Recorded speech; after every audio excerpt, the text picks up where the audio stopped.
Balik sa bahay ni Qin Yan, habang nililigpit ni Lily ang mga damit, nagtanong si Qin Yan, maayos naman pakikitungo ko, dapat bigyan mo ko ng reward. Sumagot naman si Lily, reward.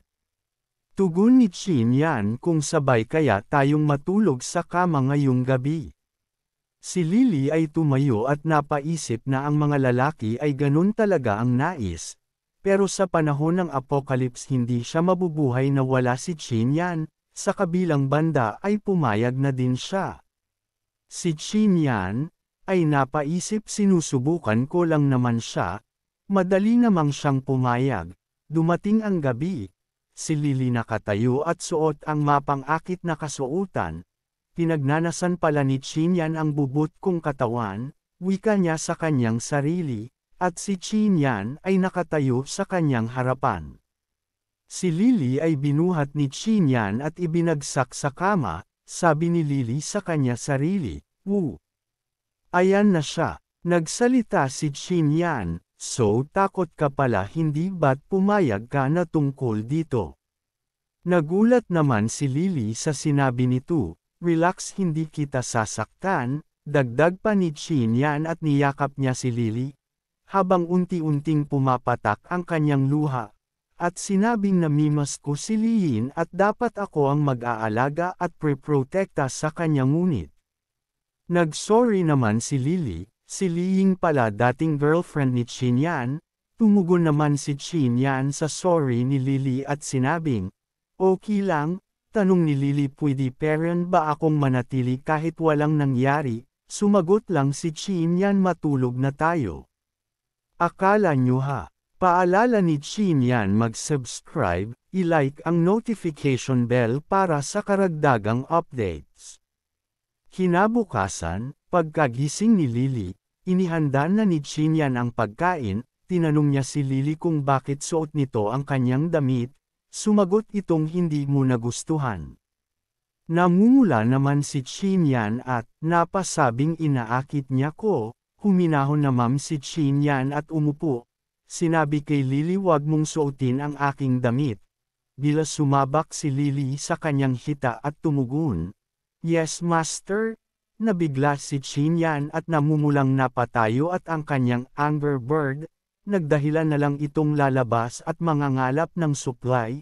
Si Lily naman pinandilaan si Qin Yan. Nagpaalam si Qin Yan kay Lily, sumagot naman itong mag-ingat at huwag masaktan. Pagbukas ni Qin Yan ng pintuan ay may isang babaeng zombie ang sumisigaw. Itinusok ni Qin Yan ang kanya espada sa ulo nito at ito'y bumagsak. Hinihila ni Qin Yan ang zombie nang biglang nagsalita si Lily. "Paano na yan?" Sumagot naman si Qin Yan, "Mananatili ka ba sa labas?" Tumugon si Lily, "Gusto kong masanay kung sakaling kaharipan niya ang mga zombie sa hinaharap." Sandaling napaisip si Qin Yan, itinaas niya ang espada at pinutol niya ang ulo ng zombie.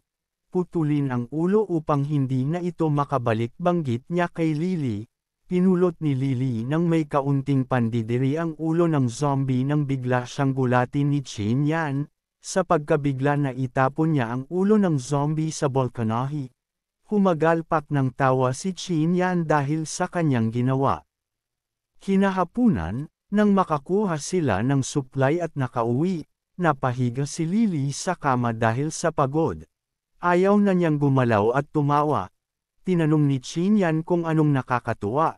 Sagot ni Lily, "Pagkasama kita nawawala ang aking takot at sa susunod papatay ako ng zombie kung gusto mo." Lumapit naman si Qin Yan kay Lily, niyakap naman siya nito at ulong, "Handa ka na ba?" Sabay halik sa pisngi sumagot si Qin Yan, "Oy." Namamyulang napangiti si Lily.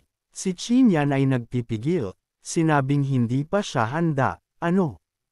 Tanong naman ni Lily. Babilas naman tumalikod si Qin Yan, namumula at sinabing, "Gusto ko nang matulog." Nenas naman si Lily at napasigaw, "Isa kang malaking idiot?"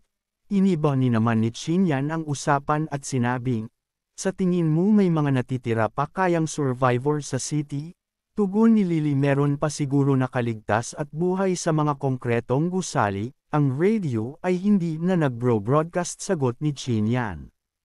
Naiba muli ang usapan nang tanungin ni Lily kung namimiss mo ba talaga si Li Yin. Naging mas interesado siya, dahil nakilala niya ito ilang taon na pero nitong ilang araw nagbago na ang lahat. Dagdag ni Lily, sagot ni Chin Yan. Naiisip mo pa ang mga ganyang bagay kahit nasa magulo tayong sitwasyon. Alam mo bang ang aking nickname ay Chin Fool? Naikwento niya ng high school pa sila ni Li Ying ay kadalasan silang nagtatalo at nagsisigawan ng Chin Fools at Li Maniac. Tumawa naman si Lily sa kanyang kwento, nang may biglang lumiwanag at bumagsak sa labas, parehas silang nabigla't nagkatinginan. Nagdulot ng malaking pagkawasak, dahil sa pagbagsak ng di pa matukoy na bagay. Lumabas naman ang dalawa sa balik-anahe at tinanong ang isa't isa ano iyon. Napagpasyahan nilang lapitan ito, mabuti na lang at walang zombie sa paligid, wika ni Chin Yan. Ito pala ay isang meteor, sinabihan niya si Liling wag lumayo sa kanya. Sa kuryosidad tinusok ni Chin Yan ang meteor, lumiwanag naman ito at naglabas ng magkaibang kulay ng enerhiya, napaatras sila sa gulat. Ang enerhiya ay humulma ng dalawang espada ng kanila itong hawakan ay Nagi, itong mga ahas. Unti-unting naglaho at pumasok sa kanilang katawan. Masama naman ang kanilang pakiramdam at para silang kinagat ng 1,000 ahas, pareho silang nawalan ng malay. Kinabukasan, si Chin Yan ay ginigising ni Lily at sinasambit ang kanyang pangalan. Sa pagmulat ng kanyang mga mata, tinanong niya si Lily kung anong nangyari. Panaginip ba ang lahat ng yun?